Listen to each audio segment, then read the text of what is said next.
The chilling part wasn't the way Michael looked at me. It was the fact that he was already sitting in Mum's favorite armchair, wearing the vintage gold watch Dad had left specifically for me and waiting for me to leave. "You're not welcome here, Sarah," he stated flatly, not bothering to rise. His voice was too steady, too polished for the Nashville home we grew up in. It was the voice of a salesman who had just closed a very profitable deal. Just a year earlier, the unexpected return, the cozy bungalow on Elm Street, filled with the scent of Eleanor's famous lemon meringue pie, had been a beacon of warmth. Mom was 78 but sharp as a tack, running her garden club and gossiping with the neighbors. Michael, my younger brother, had been the perpetual wanderer, calling only when he needed a bailout or a place to crash for a week.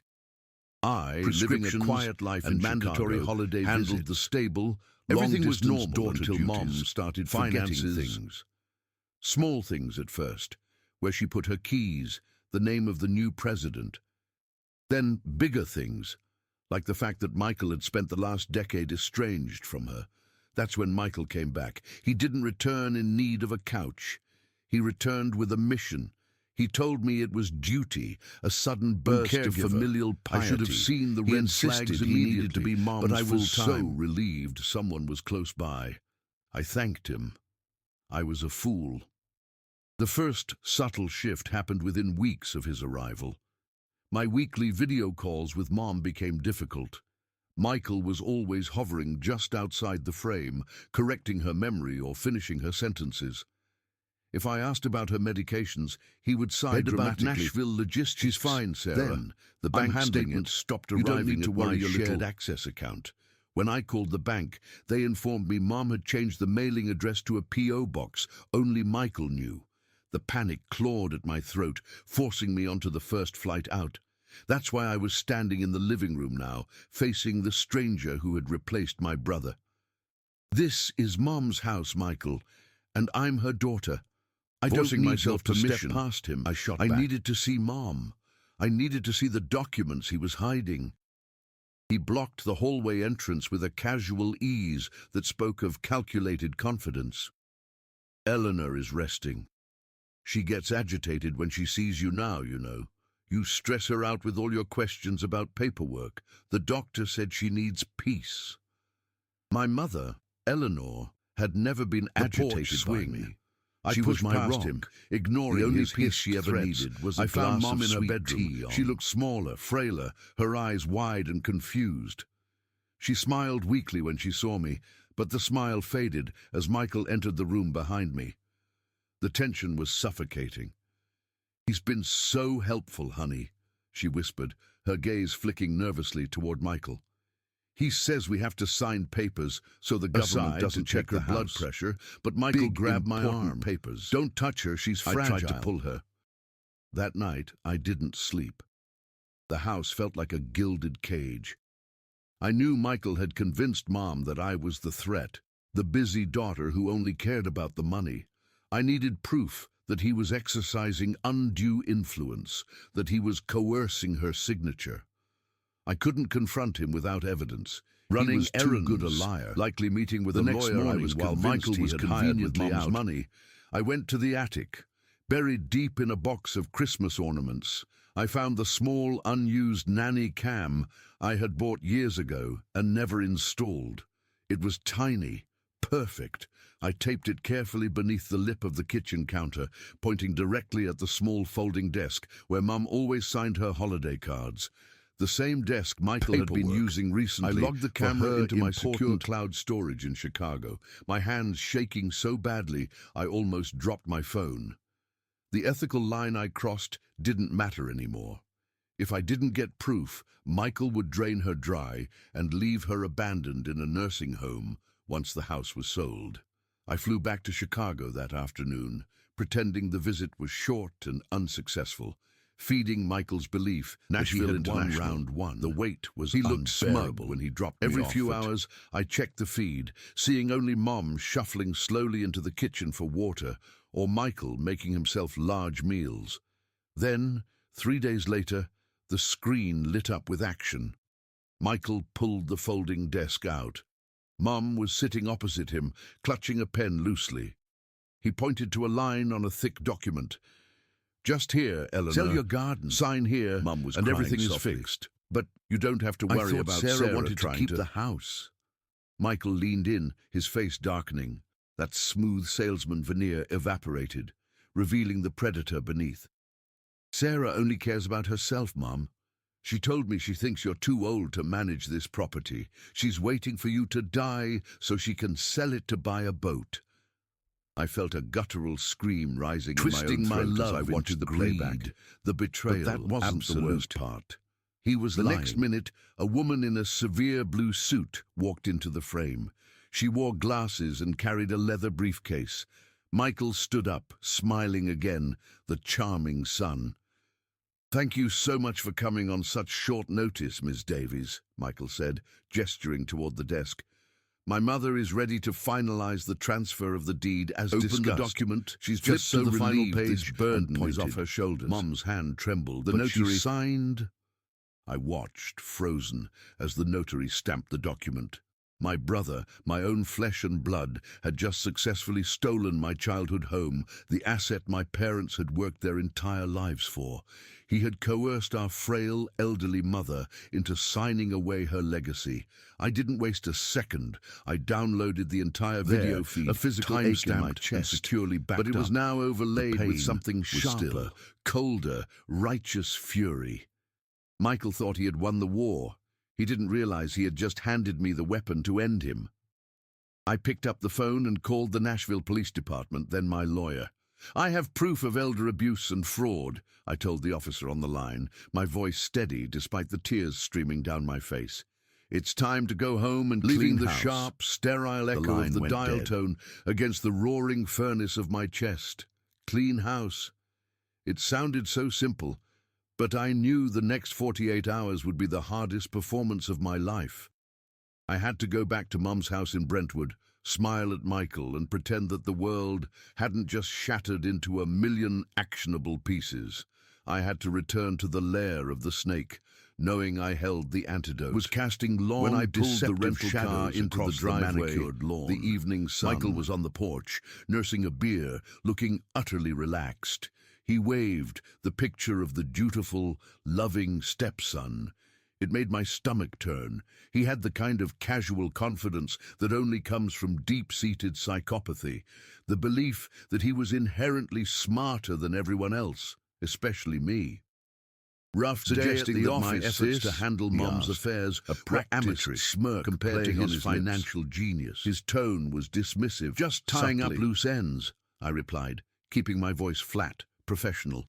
I hated the effort it took not to spit the truth in his face. Every casual gesture he made, the way he draped his arm possessively over the back of Mum's favorite armchair, the way he ordered takeout without asking her preference, was a fresh stab of validation. He was stealing her life. He wasn't just stealing her right in front of her. Over the next 2 days, Michael's behavior escalated. He seemed to sense the shift in the atmosphere, not realizing the threat was internal. He simply attributed my silence and focused demeanor to exhaustion, which he interpreted as weakness. He became bolder, openly discussing investment opportunities that involved a small piece of Tennessee Mum's non-liquid she intended assets, to leave to the grandchildren. Clock that he spoke as if these things were already gone, merely waiting for the paperwork to catch up. He began isolating Mom further, insisting she needed more rest and scheduling her physical therapy sessions when I was busy with my lawyer, Mr. Henderson, or the police. It was during one of these scheduled absences that I met Detective Wallace from the Metro Nashville shop PD. Near the courthouse. We rendezvoused at a quiet coffee, weary and immediately focused. The digital evidence I had was strong, but we needed to connect Michael's physical actions to the financial crimes, especially if we wanted the abuse charges to stick, the emotional coercion, the manipulation of Dorothy's fragile memory. We need him on tape, showing intent, ideally close to the source of the assets, Wallace murmured, stirring his black coffee. Tiny, high-definition camera, my lawyer had provided as a wireless charging station, the kind that blends seamlessly into any bedside table. Installing it felt like defiling a sacred space. That evening, after Michael had gone out for his nightly, inexplicable run, which I suspected was actually a trip to an ATM or a rendezvous with some shady contact, I crept into Mum's private study. She kept her jewellery and occasionally papers, large cash withdrawals for household expenses, small bolted safe money Michael had recently started demanding. My hands shook as I set the device on the corner of her desk, aiming it directly at the safe and the small wing-back chair where Michael often sat when he talked her into signing things. I plugged it in, the tiny green light invisible to the naked eye. The air felt heavy, tainted by the secret I was keeping. My mother's dignity. I was betraying Michael's trust, was irrelevant compared to the necessity. The waiting was a slow torment. I felt like a bomb set to detonate, every tick of the clock amplifying the pressure in my skull. I had to monitor the feed remotely. Mr. Henderson had set up an encrypted connection to my laptop, which I kept hidden in my temporary bedroom closet. The first few hours were mundane, oblivious. Mom walking in to fetch a book. Midnight on the cleaning lady dusting, I saw movement. Michael, I was lying in bed, trying desperately to sleep, when the alert flashed on my phone. Motion detected. My heart hammered against my ribs, a panicked bird trapped in a cage. I scrambled out of bed, grabbing the laptop and throwing myself onto the floor of the closet, pulling the door shut. The glow of the screen illuminated my horrified face. Michael was there in the study. He wasn't speaking to Mom yet. Screwdriver set. The sight of him casually prying at the corner of the safe immediately confirmed my worst suspicions about his intentions. He wasn't just using her. He was actively dismantling her security system. Then the door opened, and Mom walked in confused, wearing her thin silk robe. "Michael, what are you doing up so late, darling?" Her voice was thin, face into the mask. Michael immediately dropped the screwdriver, turning his. "Oh, hey, Dorothy, just checking the smoke detector battery. You know how paranoid I am about safety." He walked over to her, putting his hands on her frail shoulders. I gripped the edge of the laptop, bile rising in my throat. "I was just thinking about that little issue we had with the bank earlier," Michael continued, his voice dropping to a low, soothing, utterly poisonous register. "It's putting a lot of stress on me. They really messed up your... I'm trying to protect you, but they keep calling me the guardian instead of your loving son. We need to clear this up, Dorothy, once and for all." He led her to the wingback chair, positioning her so the camera had a clear view of her face, a face etched with exhaustion and confusion. "We just need to sign this one last form, sweetheart," he said, pulling out a sheet of power to manage the accounts while you focus on resting. You want to rest, don't you, Dorothy? You want Michael to take care of everything." He didn't wait for a response. He leaned in close, blocking the camera slightly, but his voice was chillingly clear. "Look at me, Dorothy. If you don't sign this, those greedy people at the bank are going to take your house. And then where will we go? You wouldn't want to disappoint me, would you?" Cruelty was laid bare. It wasn't confusion. It was direct threat. He was exploiting her cognitive decline and her fear of homelessness, a fear he himself had manufactured. My mother, my beautiful, kind, fiercely independent mother, looked up at him, tears welling in her eyes. "No, Michael, I don't want to disappoint you." She took the pen. I watched, paralyzed, was a complete surrender, orchestrated by the man who claimed that would give him absolute control over her entire life. Michael's triumphant, predatory smile as he pulled the signed papers away, followed by the sight of him patting her hand dismissively before walking out of the room, already calling someone on his cell phone, his voice too low to catch, but the tone of victory unmistakable. I didn't move for several minutes. Pain was no longer staring at the black screen after the feed went quiet. It was a physical rending of tissue, a howl trapped deep in my lungs. But beneath the agony, the cold, steel-hard resolve returned. He had sealed his fate. I had the proof, the coercion, the fraud, the abuse, all captured in crystal-clear video and audio. I quietly closed the laptop, my hands steady now. The performance was over. It was time for the curtain was call. about to begin. I reached for And my Michael phone, wouldn't just ready be to moving send the out. recording He would to be moving Detective straight Wallace. into a federal indictment. The house, the digital clock on the bedside table read 2:17 a.m. Michael was due back from his emergency business trip to Austin tomorrow afternoon. Plenty of time. I slid the phone out of my pocket, the screen blindingly bright in the darkness of our master bedroom. The heavy velvet drapes muffling the distant sounds of suburban a wave Dallas of traffic, cold nausea but hit before me, forcing me to stop and breathe the sterile, expensive air of the room Michael had meticulously decorated. It wasn't just relief I felt, it was the horrifying clarity of what I had allowed to fester for the last year. He hadn't started this way. Michael, the charming, ambitious venture capitalist I married, faded away 3 months after we moved into this house. The change wasn't a like sudden mold snap growing behind It was a a slow, sickening. First, It was the dismissiveness.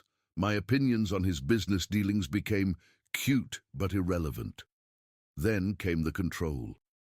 My credit cards, which I had earned managing a successful gallery before meeting him, were suddenly linked to his accounts for efficiency.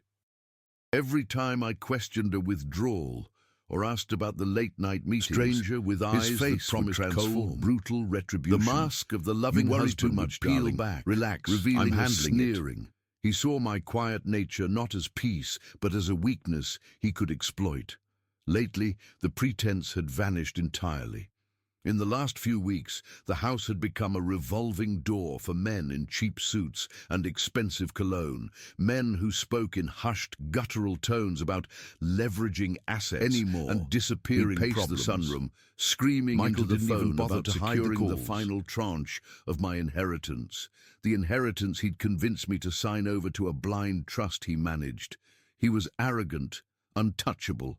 He believed my deep-seated aversion to confrontation, my need for domestic harmony, was a permanent barrier against suspicion.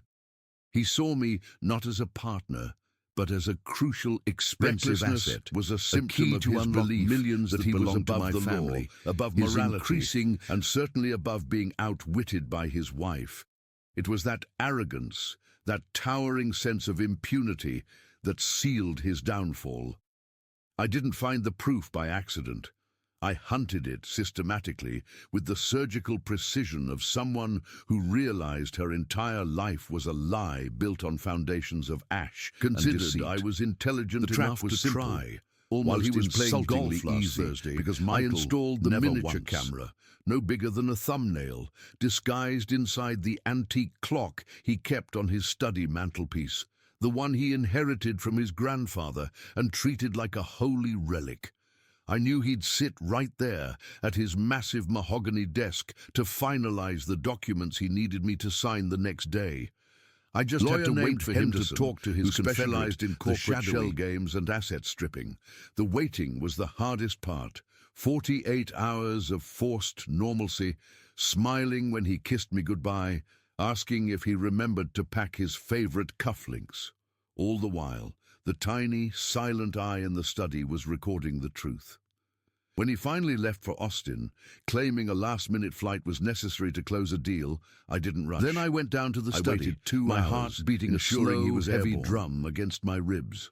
Retrieving the memory card felt less like an act of betrayal and more like an emergency surgical procedure, necessary, painful, but ultimately life-saving. I plugged the microscopic chip into my laptop and navigated to the video file. The screen lit up, showing Michael in crisp 4K definition, leaning back in his leather chair, a glass of amber liquid in his hand, raw and unfiltered. She's worthless, Henderson. Absolutely useless when it comes to business. But her trust fund? That's gold. Once she signs the final transfer tomorrow, we liquidate everything. Then, honestly, I don't care if she ends up on a park bench. Her family will blame the stress of the marriage. He laughed. A deep, wet sound that echoed across the recording and now across the silent Memory of room. love. A sound Every that kindness stripped he had away ever every shown, false, revealing revealing the mechanism of pure, cold malice underneath. I watched as he casually outlined the financial ruin he had planned for me, detailing how he had engineered the collapse of my gallery years ago to make me financially dependent on him. He wasn't just planning to leave me broke. He was planning to disappear my entire existence, leaving me isolated and professionally ruined, ensuring no one would believe my screams. Watching the man I married systematically dismember my future with the same bored detachment he might use to order takeout. The agony of realization was physical. It felt like a shard of ice being driven into my chest, freezing my blood. The Michael I loved was a fictional character, an elaborate puppet show designed to fleece me. This man on the screen, the predator, the thief, evasion was the real thing. The precise methods he detailed, the money laundering, my trust, the tax, all while sitting in the home we were supposed to be building a life in. When the video ended, I didn't cry. I didn't scream. I didn't even breathe, not properly. I simply closed the laptop, the weight of the undeniable truth settling over me like a burial shroud. He had sealed his fate. The steel-hard resolve was no longer an effort. My thumb was steady on the screen, holding me together. The performance was over, and now the curtain call was long overdue. This wasn't about revenge anymore. It was about survival, and about ensuring that the parasitic entity named Michael would never, ever be able to use his charm or his cruelty to hurt anyone else again. The phone rang once, twice. Then a weary voice answered. The audio, everything you need for the indictment. He's coming back tomorrow. We need to move now. Word rasping in my throat. I could hear the sudden sharpness in his intake of breath on the other end of the line. Don't hang up, Emily. Tell me where you are. And whatever you do, do not touch that laptop again. We need to secure that evidence immediately. We're coming to you now. The house, once a fortress of supposed safety, suddenly felt paper thin. He might decide to come home early. Every shadow. I gripped the phone tighter, my gaze sweeping the room. I was no longer the naive wife. I was a witness, an informant, and a target. The fight had begun, and I wouldn't stop until I saw him in a cage. The clock on the kitchen wall ticked with deafening regularity, measuring out the longest 10 minutes of my life. Every gust of wind rattling the window pane sounded like a key laptop turning in the front against my chest. I stayed rooted by the device, a strange comfort. This wasn't about revenge anymore. It was about survival. The life I had built, the one I thought was grounded in love and trust, was a carefully constructed fiction, and the only way out was through the wreckage. Then the sound came, not the heavy, familiar thud of Michael's SUV, but a quiet, controlled approach, followed by a muffled exchange of radio headlights swept across the living room. Before they knocked. Detective Davies was exactly as calm and solid as his voice had sounded on the phone. Beside him stood a female officer, her expression professional, yet sympathetic. They moved with quiet urgency, securing the laptop, checking the perimeter. Leaving the house was surreal. I didn't take photos, didn't drove away from the Denver suburbs. All I carried was the silence in the back of the clothes on my back. Felt like the first clean air I had breathed in years. The next few months were a blur of protective custody, legal briefings, and the excruciating necessary process of deconstruction. I had to learn how to live without the constant fear of surveillance, without automatically censoring every word, without bracing myself for the inevitable shift from charm to fury. The sheer weight of the digital evidence, was arrested early, the financial trails, the damning emails, the proof of his double life and his calculated destruction of mine made bail impossible. He was toxic, and suddenly the system was treating him as such. But the real fight wasn't in the courtroom. It was in my head. I had spent 5 years being told I was crazy, jealous, and unstable. The language of gaslighting. Now, sitting in therapy sessions with Dr. Elena Rodriguez, who never existed, I had to unlearn. I confessed one afternoon, staring out at the persistent San Diego sun. I had moved coasts, changed my name slightly, and was renting a tiny apartment overlooking the Pacific. A deliberate, jarring contrast to the sterile perfection of our mountain home. Dr. Rodriguez nodded gently. You are mourning the relief of the temporary good Michael, the future you planned. That good trauma bond is strong, just the bait. The rest was the trap. The sessions chipped away at the layers of damage. I started recognizing the red flags I'd ignored, the isolation from my friends, the microaggressions masked as jokes, the way he subtly managed every aspect of my career and finances. I realized my strength hadn't been in enduring his destruction, but in finally refusing to be a witness to my own. Not in the high-pressure field Michael had pushed me into, but teaching English to immigrants. It was quiet, meaningful, and completely mine. The trial began 6 months after his arrest. I had prepared myself mentally for the confrontation, knowing Michael would put on the performance of a lifetime. And he did. He looked handsome, heartbroken, ex-wife, utterly bewildered. His lawyers tried to paint the evidence as fabricated, the emails as misinterpreted, unstable, but the cold, hard facts, the timestamps, the IP addresses, the meticulous documentation secured by Davies and his team were undeniable. Watching the jury listen, their faces moving from skepticism to realization, was the true climax. It wasn't loud or dramatic. Fraud, it was just and the emotional abuse, steady grind. I didn't cry, prevailing. I felt a profound lightness, as if a decade-old weight had been lifted from my shoulders. All major counts of Michael's face when the judge read the sentence, 15 years in federal prison, was the only time his mask truly slipped. The charm dissolved, revealing the raw, ugly rage beneath. That was the real Michael, the one I had feared and fought. 1 year later, I stood on the beach, watching the waves erase the footprints in the sand. The wounds were still there, faint scars beneath the surface, but they no longer defined me. They were reminders of what I had survived, not what I had lost. I learned that true strength isn't about how much pain you can withstand, but about the courage it takes to shatter the illusion and walk away, even when the lie is comfortable and the truth is terrifying. If you are reading patterns of control, if you are nodding isolation, recognizing the constant self-doubt, listen to that quiet, insistent voice inside you. It's not paranoia, it's instinct. It's your survival mechanism screaming for attention. Don't wait for the proof to be undeniable. Don't wait until you are completely broken. Secure your evidence, find your escape route, and trust yourself. The house might feel like a fortress, but sometimes build something. The only way to save yourself, you are not crazy, is to burn the whole structure down, and you deserve a life where the shadows don't hold the power. Take the laptop, make the call, and run. Your future self is waiting for you.